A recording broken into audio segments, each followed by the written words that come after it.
महानगरपालिकेची निवडणूक एक दिवसांनी जवळ येऊ लागली, वातावरण तापू लागलं। या शहरामध्ये आमदार, खासदार, मंत्री, संत्री, उपमुख्यमंत्री, मुख्यमंत्री दौरे चालू झाले आणि मग या सर्वसामान्य कोल्हापूरकरांसमोर खोटी आश्वासनाची खैरात चालू झाली।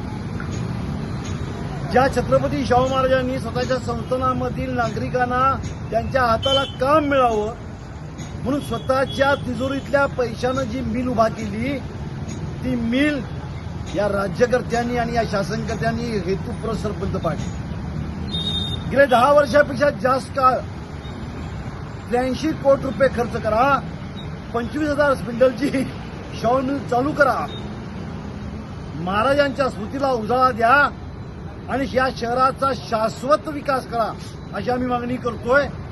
परंतु राज्यकर्ते याच्याकडे दुर्लक्ष करतात। अरे मुंबईमध्ये सह्याद्री अतिथीगृहावर महिन्याला 2 कोटी रुपये तुम्ही चहा पाण्यावर खर्च करता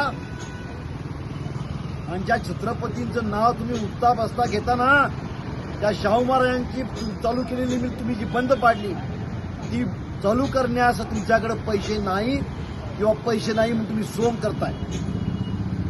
27 एकर जागा आहे,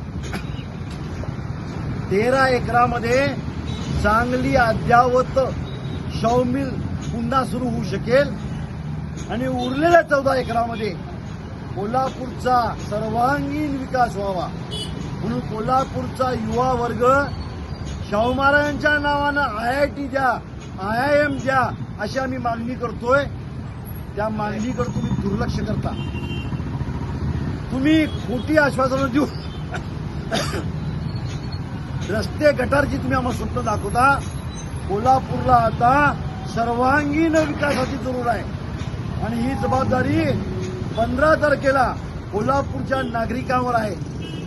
तुमच्या दरवाजात जो पक्ष येईल, जो उमेदवार येईल, त्याला कोल्हापूर शहराच्या हद्दवाढीवर विचारा, कमी असलेल्या डॉक्टर संख्येवर विचारा आणि बंद पाडलेल्या शाहू मिलवर विचारा, तरच कोल्हापूरचा सर्वांगीण विकास होऊ शकतो। पाकिट आणि मेजवानीनं कोल्हापूरचे प्रश्न सुटणार नाहीत। जनतेनं डोळे उघडले पाहिजे आणि जनतेनं स्वतःसाठी न्याय मिळवला पाहिजे, एवढीच तुम्हाला विनंती।